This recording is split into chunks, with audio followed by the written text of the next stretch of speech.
పాపం రఘునాథ్ బాబు గారికి కొంచెం ఇబ్బంది వచ్చింది అనుకుంటా. నా స్ట్రైట్ మ్యాన్ విశ్వవర్ధన్ రెడ్డి గారు నాకు వారంటే చాలా అభిమానం, చాలా రెస్పెక్ట్, వారంటే చాలా సీనియర్ ఆయన బీజేపీలో. కానీ జస్ట్ ఇలా స్టేట్మెంట్ వచ్చినప్పుడు ఐ జస్ట్ మీరు అడగాలి. చాలా చక్కగా అడిగారు. ఆయన కూడా ఆయన జవాబు కేర్ఫుల్ గా చెప్పారు. విశ్వవర్ధన్ ఏమో నాకైతే ఇంకా జవాబు రాలా. మీరు కేర్ఫుల్ రాలేదు, ఇవ్వలేరు. ఇప్పుడు ఏంటంటే నేను విన్నాను విష్ణువర్ధన్ రెడ్డి గారు మాట్లాడుతూ, అంటే ఇప్పుడే ఆయనతో మాట్లాడి నేనేమి చెప్పట్లేదు, అది క్లియర్ గా చెప్పాడు. ఒక చిన్న విషయం కూడా, ఇప్పుడు ఆ టీడీపీ ప్రతినిధి చాలా మర్యాదగా గౌరవంగా మాట్లాడాడు.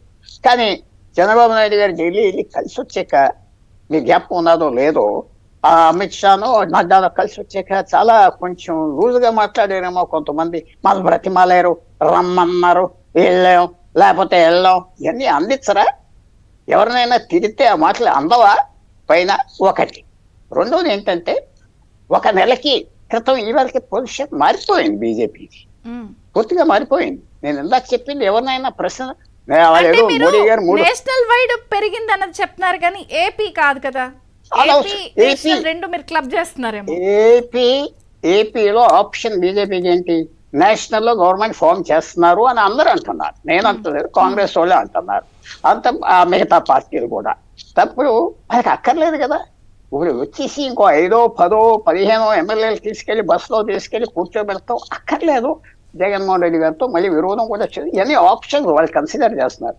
నేను నడ్డా గారిలో బయట కూర్చొని వినలేదు, కంపల్సరీ నా రోడ్డు బయటకు వచ్చి చెప్పిన వాళ్ళు వాళ్ళతో విరోధం చేసుకోవాలా.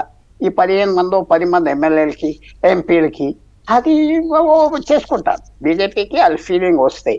అందువల్ల వాళ్ళు ఫార్ములా చెప్పారు, 4, 2, 1. అంటే టీడీపీకి 100 ఎమ్మెల్యేలు, 50 పవన్ కళ్యాణ్కి, 25 వీళ్ళకి. అది ఆ ఫార్ములా.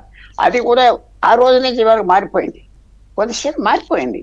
ఎవరైనా వస్తే రాండి. ఈ రాష్ట్రాలు బిహార్, మహారాష్ట్ర, ఉత్తరప్రదేశ్ సెక్యూర్ అయిపోయింది.